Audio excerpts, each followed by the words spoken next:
Hi friends, good afternoon to everybody. आज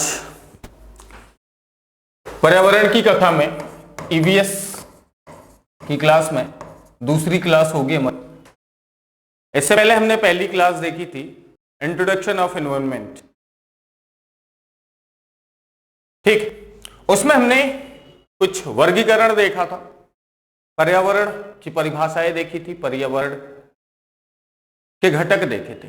पर्यावरण के घटक में बेसिकली हमने 3 घटक देखे थे, उन घटकों की बात करी थी। बाकी डीप सिलेबस की चर्चा हमने करी थी। आज हमारी क्लास शुरू होती है पारिस्थितिकी। पारिस्थितिकी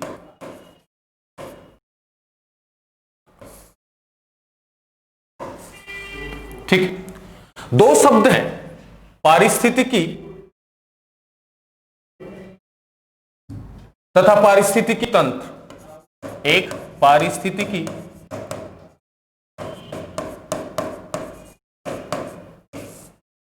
और दूसरा पारिस्थितिकी तंत्र।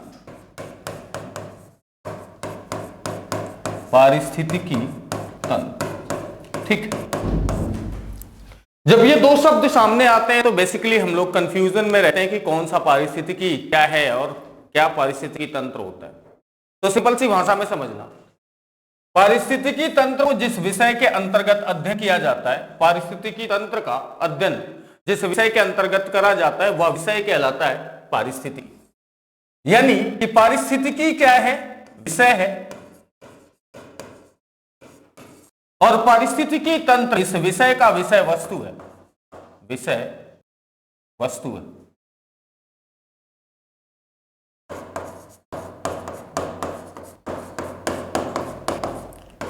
कहानी समझ में आई? पारिस्थितिकी और पारिस्थितिकी तंत्र में बेसिक अंतर यह है कि पारिस्थितिकी एक विषय है और पारिस्थितिकी तंत्र उस विषय का विषय वस्तु है जिसका अध्ययन हम पारिस्थितिकी के अंतर्गत करते हैं। सिंपल सी भाषा में अगर यह बोला जाए कि भैया पारिस्थितिकी है क्या, तो ऐसे समझिएगा, किसी भी जीव का उसे पर्यावरण के साथ संबंध, किसी भी जीव का उसके पर्यावरण के साथ संबंध, इसी को हम क्या कहते हैं? पारिस्थितिकी। जीव का उसे पर्यावरण के साथ संबंधों का अध्ययन विज्ञान की जिस शाखा में किया जाता है उस शाखा को हम कहते हैं पारिस्थितिकी। अब यह शब्द हमें समझना है कि जीव का पर्यावरण का संबंध, जीव से पर्यावरण का संबंध क्या मतलब, समझिए। पर्यावरण के हमने घटक देखे कि भाई किसी भी जीव के चारों तरफ जैविक तथा अजैविक घटकों से बनी हुई संरचना जो इसको जीवन यापन के लिए एक अनुकूल दशा उपलब्ध कराती है, पर्यावरण कहलाएगी। यही देखा, यानी कि इसके जो घटक हैं, पहला जैविक घटक और अजैविक घटक, इन सभी घटकों का इस जीव के साथ आपस का अंतर संबंध ही कहलाएगा पारिस्थितिकी। कहानी समझ में आ गई यहां? ठीक। पारिस्थितिकी शब्द को पहली बार दिया किसने था? पारिस्थितिकी शब्द को पहली बार दिया अर्नेस्ट हैकल ने। किसने दिया भाई? अर्नेस्ट हैकल। इसी वजह से अर्नेस्ट हैकल को पारिस्थितिकी का पिता कहते हैं, फादर ऑफ इकोलॉजी इसको बोलते हैं, अर्नेस्ट हैकल को। तो यहां पे हमने 2 चीजें सीखी। पहला, पारिस्थितिकी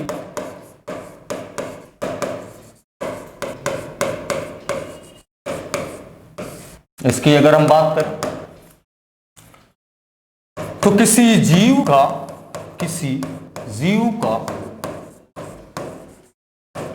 उसके पर्यावरण के अंतर संबंधों का अध्ययन, के अंतर संबंधों का अध्ययन विज्ञान की जिस शाखा में किया जाएगा, विज्ञान की जिस शाखा के अंतर्गत, जिस शाखा के अंतर्गत किया जाता है,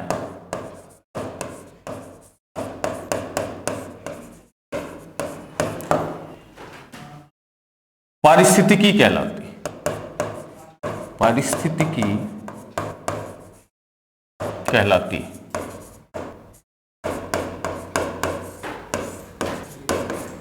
ठीक, पारिस्थितिकी के पिता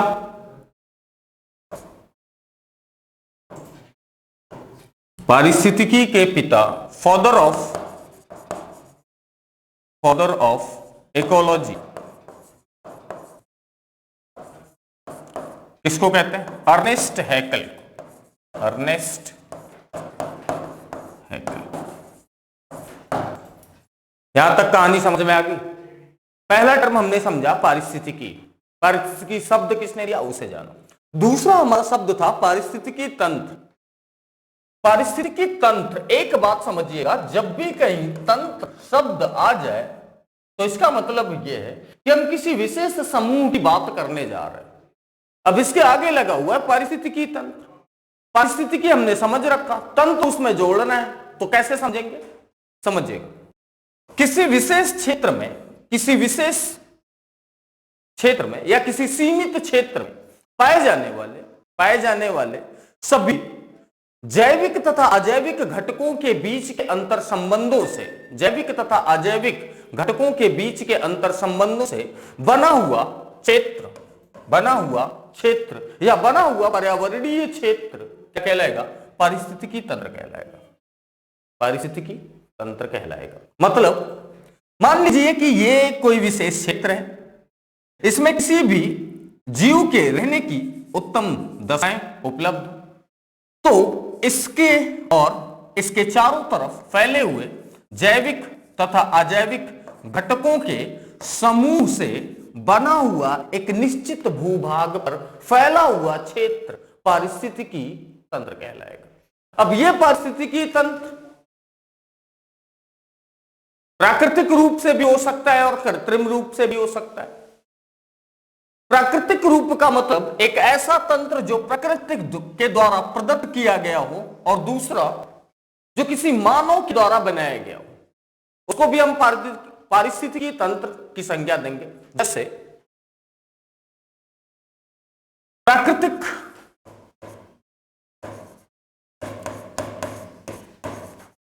पारिस्थितिकी तंत्र, पारिस्थितिकी तंत्र, पारिस्थितिकी तंत्र जो प्राकृतिक रूप से बनाया गया हो, बना हो, उसे हम क्या कहेंगे? समझिएगा, तालाब। किसी तालाब में, या तालाब को छोड़ के आप नदी ले लें या समुद्र ले लें, इस समुद्र का मतलब यह हुआ कि एक हम स्पेशल क्षेत्र की बात कर रहे हैं, एक सीमित क्षेत्र की बात कर रहे हैं। उस सीमित क्षेत्र में पाए जाने वाले या रह रहे सभी जीवधारी तथा उन जीवधारियों को अपने चारों तरफ से घेरा हुआ कुछ जैविक तथा अजैविक घटकों के निश्चित समूह को हम क्या कहेंगे? पारिस्थितिकी तंत्र। और यह पारिस्थितिकी तंत्र प्रकृति द्वारा प्रदत्त है, इस कारण इसे हम क्या बोल रहे हैं? प्राकृतिक पारिस्थितिकी तंत्र। यानी कि समुद्र का एक उदाहरण हो गया पारिस्थितिकी तंत्र का। नदी की बात करें तो नदियों में पाए जाने वाले जलीय जीव, मछलियां तथा अन्य अजैविक घटकों के समूह को हम क्या बोलेंगे? प्राकृतिक पारिस्थितिकी तंत्र। मानव निर्मित पारिस्थितिकी तंत्र की बात करें या हम कृत्रिम पारिस्थितिकी तंत्र की बात करें, तो मनुष्यों के द्वारा जो पारिस्थितिकी तंत्र, जो सहवास हैबिटेट निर्धारित किया जाए, बनाया जाए, उसको हम कहेंगे कृत्रिम पारिस्थितिकी तंत्र। वो इसके उदाहरण क्या है? जैसे धान का खेत, धान का खेत है ना, ये कैसा है? ये मानव द्वारा निर्मित किया गया है, तो मानव निर्मित पारिस्थितिकी तंत्र होगा।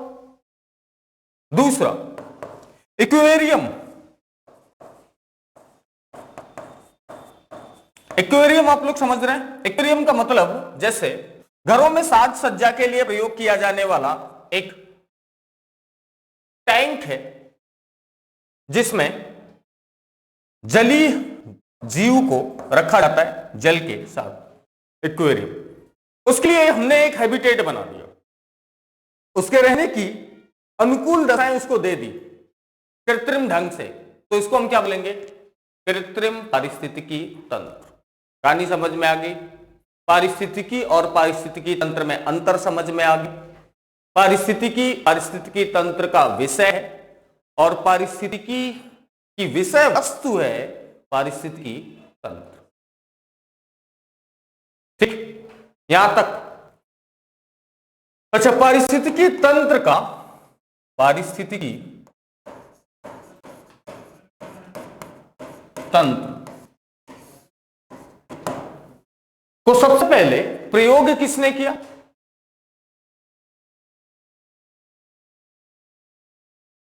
सबसे पहले पारिस्थितिकी तंत्र शब्द का प्रयोग किया A.G. टांसले ने। किसने? A.G. टांसले।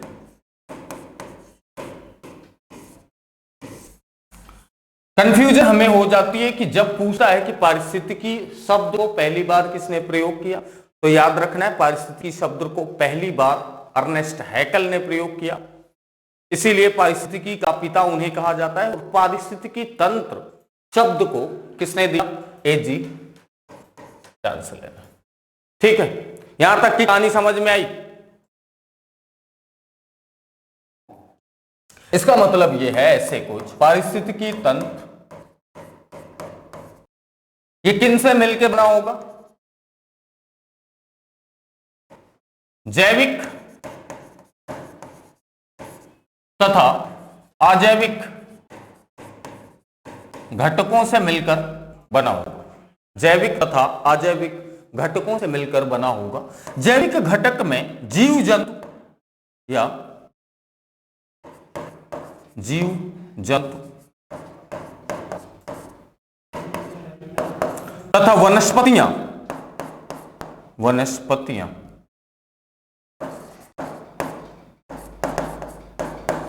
शामिल होंगे। अजैविक घटक में वायु हो गए, जल हो गए, स्थल हो गए, ये सारे इसके कौन से घटक हैं? अजैविक घटक है, एटसेट्रा। और ये इसे कौन से घटक है? जैविक घटक।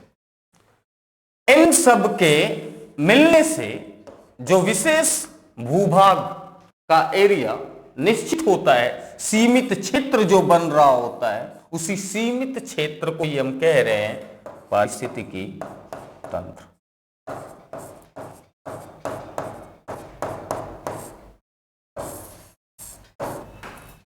ठीक,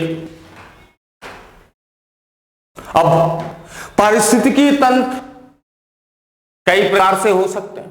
स्थलीय पारिस्थितिकी तंत्र, जलीय पारिस्थितिकी तंत्र। स्थलीय पारिस्थितिकी तंत्र की अगर हम बात करें तो कोई जंगल, इसमें भी क्या होगा?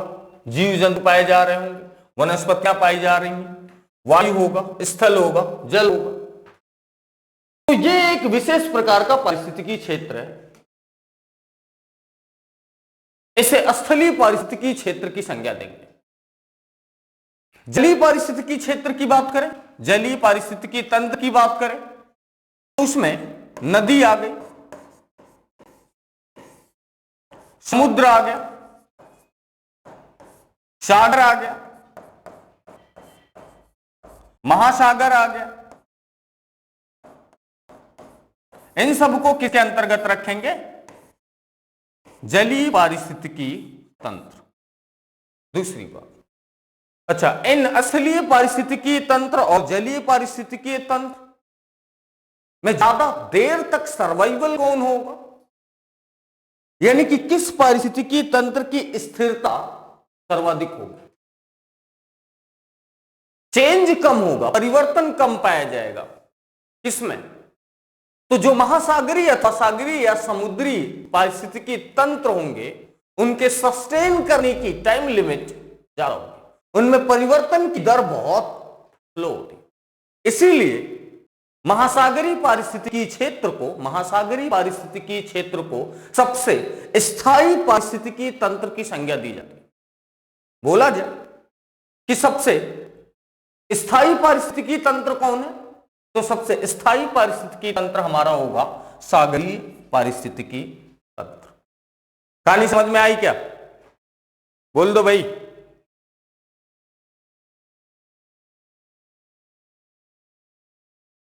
यहां तक बात हमें समझ में आ गई। अब आइए,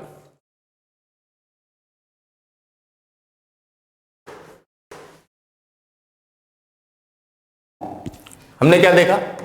सबसे स्थायी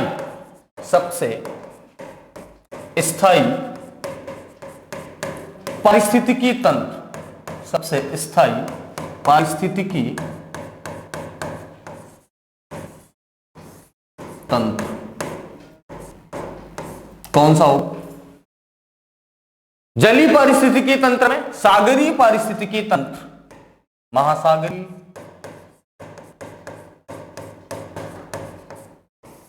पारिस्थितिकी तंत्र। महासागरीय पारिस्थितिकी तंत्र कहने का मतलब यह है कि जो महासागर है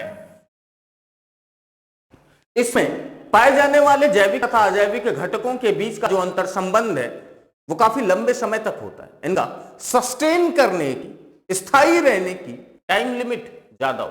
इसका मतलब यह है कि इनके बीच के अंतर संबंधों में होने वाला परिवर्तन की दर बहुत कम होगी। स्थायी कहने का सिर्फ और सिर्फ इतना ही मतलब है।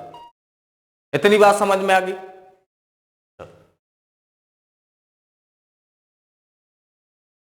दूसरा, अगर एक पॉइंट देखें हम, पारिस्थितिकी तंत्र का आतंकवादी किसे कहा जाता है? पारिस्थितिकी तंत्र का, पारिस्थितिकी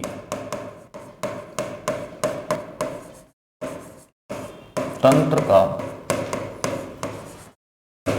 आतंकवादी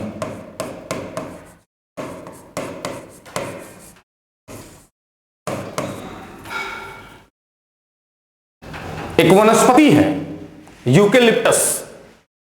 यूकेलिप्टस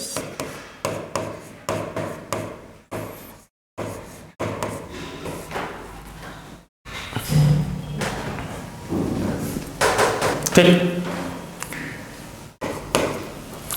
पारिस्थितिकी तंत्र का मित्र किसे कहा जाता है? पारिस्थितिकी तंत्र का मित्र किसे कहते हैं? ऐसे वनस्पति जो कार्बन डाइऑक्साइड ज्यादा एब्जॉर्ब करते हो और ऑक्सीजन ज्यादा रिलीज करते हो, उनको हम पारिस्थितिकी तंत्र का मित्र कहते हैं। पीपल और नीम, इन्हें हम क्या कह रहे हैं भैया? पारिस्थितिकी तंत्र का मित्र। ठीक। अच्छा, एक और पूछा जाता है आपसे, किसान का मित्र कौन है? यह भी पारिस्थितिकी तंत्र का एक घटक है। किसान का मित्र किसे कहते हैं हम? केचुआ।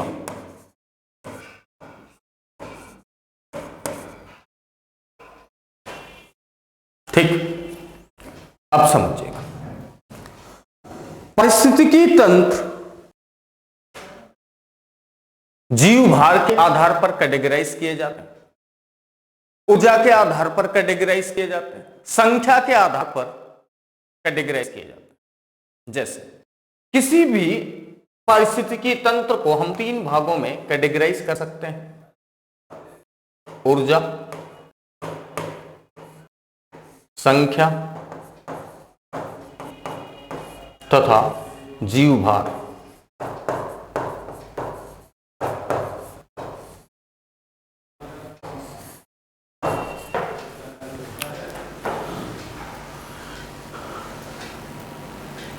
किसी भी क्षेत्र में पाई जाने वाली पारिस्थितिकी तंत्र की उपलब्धता उस क्षेत्र के वातावरण पर डिपेंड करती है, पर निर्भर करती है। जैसे अगर हम पृथ्वी की बात करें तो उस क्षेत्र में पारिस्थितिकी तंत्र की सघनता पाई जाती है जिस क्षेत्र पर पर्यावरण की अनुकूल दशाएं पाई जाती हैं। यानी कि संख्या के आधार पर देखें या भार के आधार पर देखें तो सबसे ज्यादा संख्या और भार के आधार में पाई जाने वाली पारिस्थितिकीय तंत्र का निर्माण विषुवतरेखीय क्षेत्रों में होती है। यह है विषुवतरेखीय, जिसे 0 डिग्री अक्षांश भी कहते हैं। इसका कारण यह है कि इस क्षेत्र का तापमान पूरे वर्ष भर अधिक होता है, जिसकी वजह से पूरे वर्ष भर यहां पर अच्छी मात्रा में वर्षा प्राप्त होती है। फलस्वरूप पारिस्थितिकी तंत्र का निर्माण सबसे अधिक इन्हीं क्षेत्रों में पाया जाता है। ठीक है भैया, यहां तक बात समझ में आ गई। आगे अगर देखें पारिस्थितिकी तंत्र के घटक, पारिस्थितिकी तंत्र के घटक, जैविक घटक पहला, दूसरा अजैविक घटक,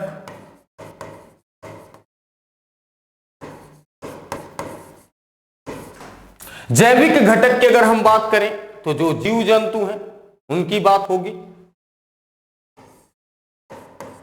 वनस्पतियां,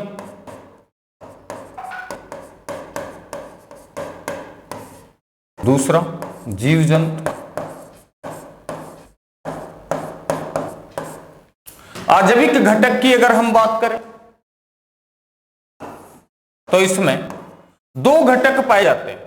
पहला कार्बनिक अथवा अकार्बनिक घटक, जिसमें हम किसकी बात करेंगे, कार्बोहाइड्रेट की बात कर रहे होंगे, जिसमें हम कार्बोहाइड्रेट,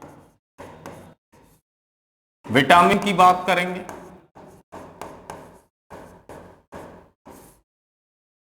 वसा की बात करेंगे। ये ऐसे घटक जिन्हें हम कार्बनिक एवं अकार्बनिक घटक के नाम से जानते हैं। प्रोटीन की बात करेंगे। दूसरा इसका घटक ये है, जैसे स्थल है, जल है, नदी, समुद्र,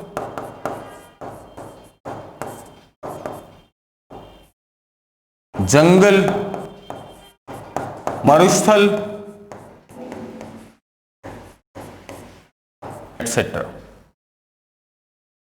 ठीक, यहां तक। आगे अगर हम बात करें जैविक घटक की, तो जैविक घटक में हमने देखा है जीव जंतु तथा वनस्पतियां। ठीक है, जीव जंतु और वनस्पतियों की बात करें तो इसमें उत्पादकता के आधार पर जैविक घटक को 3 भागों में बांटा जाता है। पहला उत्पादक, उपभोक्ता तथा तीसरा अपमार्जक।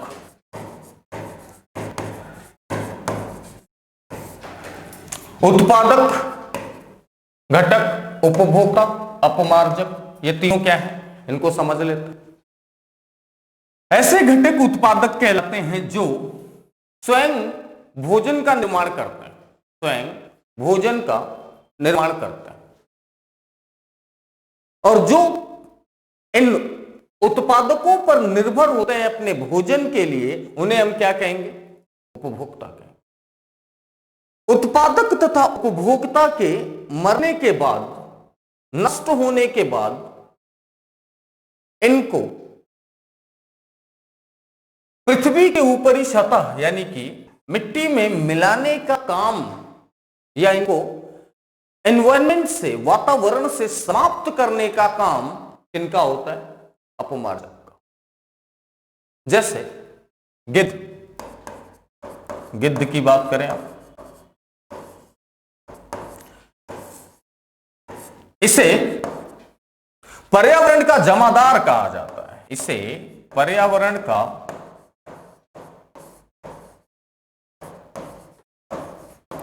जमादार की संज्ञा दी जाती है।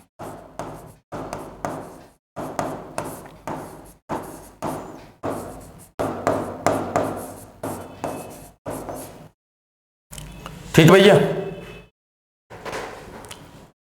उत्पादक की बात करें, इनको हम स्वपोषी की भी संज्ञा देते हैं, यानी कि अपना भरण पोषण स्वयं से कर लेते हैं, खुद से कर लेते हैं, इस कारण इन्हें हम क्या कह रहे हैं? स्वपोषी।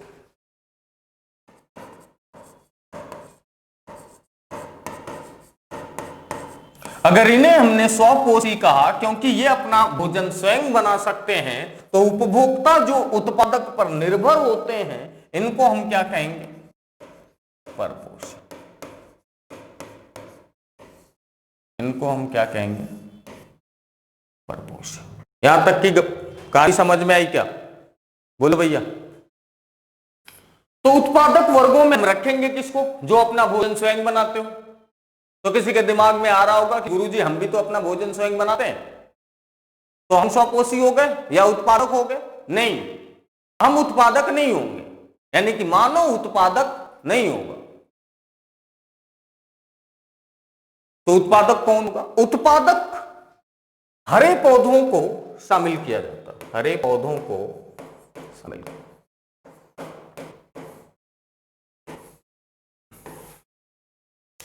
ये सूर्य प्रकाश की उपस्थिति में, सूर्य प्रकाश की उपस्थिति में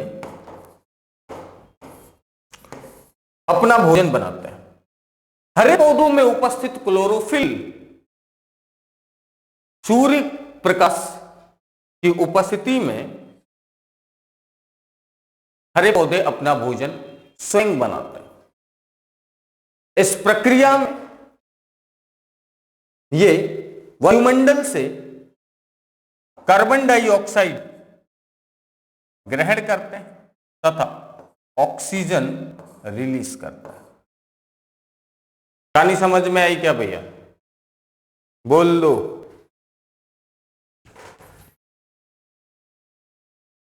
ये अपना भोजन भूमि से या स्थल से जल को ग्रहण करते हैं, स्थल से जल को ग्रहण करते हैं तथा सूर्य प्रकाश की उपस्थिति में क्लोरोफिल की सहायता से अपना भोजन बनाते हैं, अपना भोजन बनाते हैं। ये किसकी कहानी रही? उपभोक्ता की, सॉरी उत्पादक की। उपभोक्ता की अगर हम बात करें तो उपभोक्ताओं में हम कई कैटेगरी को देखते हैं। जैसे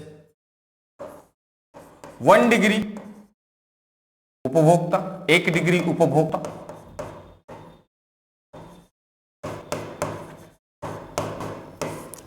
2 डिग्री उपभोक्ता,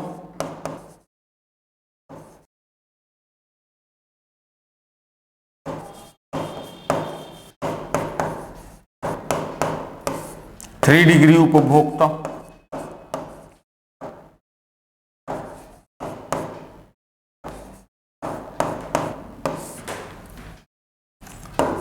4 डिग्री या इसे उच्च उपभोक्ता की भी संज्ञा दी जाती है।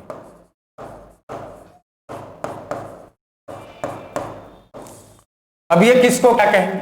1 डिग्री उपभोक्ता का मतलब ये हो गया कि जो पौधों, जो अपने भोजन के लिए सिर्फ पौधों का सेवन करता हो, उन्हें हम क्या कहेंगे?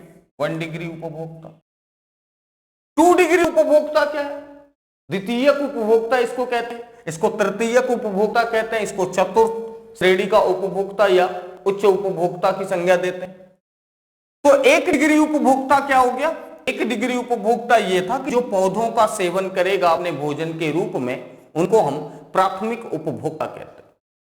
द्वितीयक उपभोक्ता क्या होते हैं? द्वितीयक उपभोक्ता का मतलब यह हुआ कि जो अपने भोजन के रूप में 1 डिग्री उपभोक्ता तथा पौधों दोनों का सेवन करता हो, उसे हम क्या कहेंगे? 2 डिग्री उपभोक्ता। उसे हम क्या कहेंगे? 2 डिग्री उपभोक्ता। 3 डिग्री उपभोक्ता का मतलब जो इनका भी सेवन करता हो, इनका भी सेवन करता हो, इनका भी सेवन करता हो, उसको हम क्या कहेंगे? 3 डिग्री। जो इन सबका उपभोग करता हो, उसे हम क्या कहेंगे? सर्वोच्च उपभोक्ता।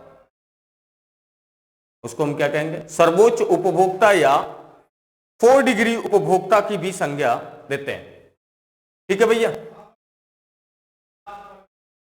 1 डिग्री में किसको किसको रखेंगे? इसमें केवल शाकाहारी होंगे। जैसे इसमें केवल शाकाहारी होंगे, जैसे हिरण हो गया, यह शुद्ध रूप से शाकाहारी। ये केवल किसको खाएगा? ये केवल पौधों का सेवन करेगा, किसी भी प्रकार के जीव जंतुओं का सेवन नहीं करेगा। इस कारण इसको हम कहां पे रखेंगे भैया? दूसरा, गाय, ये क्या है? 1 डिग्री उपभोक्ता है, प्राथमिक उपभोक्ता। ये अपने भोजन के लिए किस पर निर्भर होगी? ये अपने भोजन के लिए सिर्फ और सिर्फ पौधों पर या वनस्पतियों पर निर्भर होगी। इस कारण इसे हम कहां पे रखेंगे? 2 डिग्री उपभोक्ता के अंतर्गत रखेंगे। ठीक है। जैसे और किसी को देख लें, हाथी, ये भी मांस नहीं खाएगी, ये किसका उपभोग केवल कर रहा होगा? पौधों। इनको हम क्या कहेंगे? 1 डिग्री उपभोक्ता या प्राथमिक उपभोक्ता। प्राथमिक उपभोक्ता का भी जो सेवन करता होगा, उसे हम क्या कहेंगे? द्वितीयक उपभोक्ता कहेंगे। ठीक। इनमें अगर हम और शामिल कर लें, द्वितीयक उपभोक्ता, द्वितीयक उपभोक्ता हम किसे कहेंगे भैया?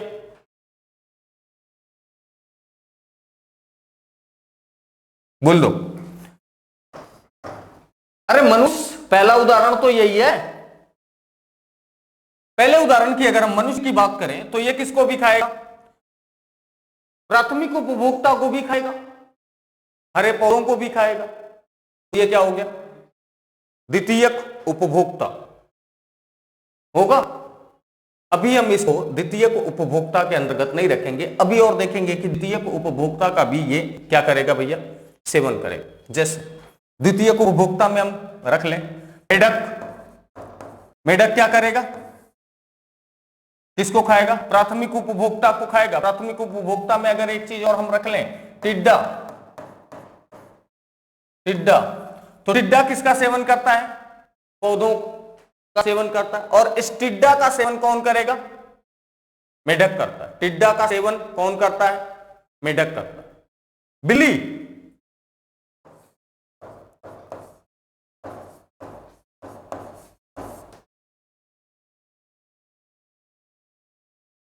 चूहा,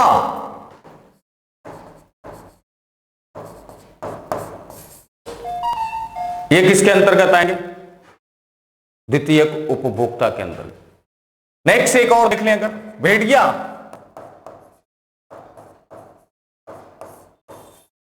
द्वितीयक उपभोक्ता के अंतर्गत आएंगे। यहां तक कहानी समझ में आई।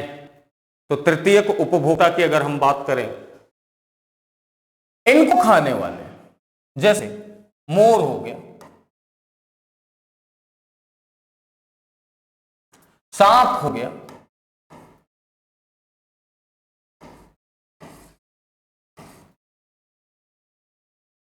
ठीक। इनको भी खाने वाले जो सबको खा रहे हो उनको हम किसके अंतर्गत रखेंगे? 4 डिग्री उपभोक्ता, चतुर्थ उपभोक्ता के अंतर्गत रखते हैं। इनका अगर हम पिरामिड देखें तो कुछ इस तरीके से बने।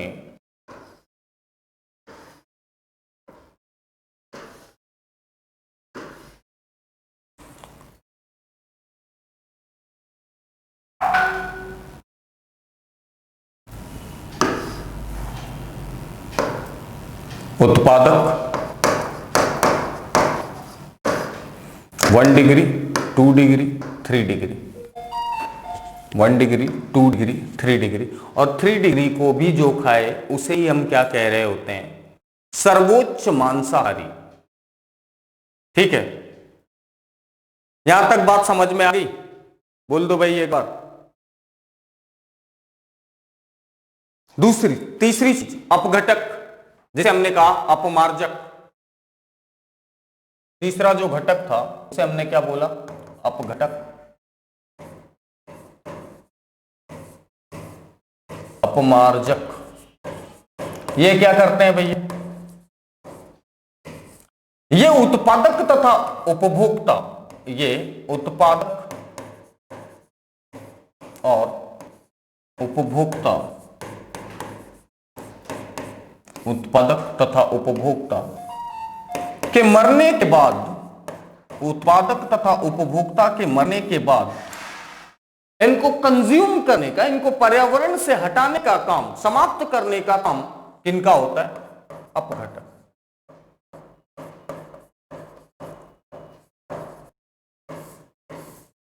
जैसे पर्यावरण में कोई जीव मर गया हो, कोई जीव क्या हो गया हो? मर गया हो, तो इसको खा करके यहां से समाप्त करने का काम कौन करेगा? अपघटक करेगा। और इसका सबसे बड़ा उदाहरण गिद्ध। पर्यावरणीय असंतुलन के कारण आज गिद्धों की संख्या खतरे में है। हमारे पर्यावरण में उतने गिद्ध पाए नहीं जा रहे वर्तमान समय में जितने पहले पाए जाते थे। इनको पर्यावरण का संतुलनकर्ता के नाम से भी जाना जाता है। यानी कि पर्यावरण में जो वेस्ट मटेरियल है, जो पर्यावरण को नुकसान पहुंचा सकते हैं, उनका सेवन कौन करते हैं? ये करते हैं, अपघटक करते हैं। इनको कहते हैं अपघटक। बात समझ में? इन अपघटक को हम एक और नाम से भी जानते हैं, अपमार्जक। क्लियर? आज बस हम इतना ही पढ़ेंगे। आज की क्लास यहीं तक रहेगी। आगे की क्लास कल से फिर कंटिन्यू होगी। वीडियो अगर अच्छी लगी हो तो लाइक और शेयर जरूर करें। Thank you.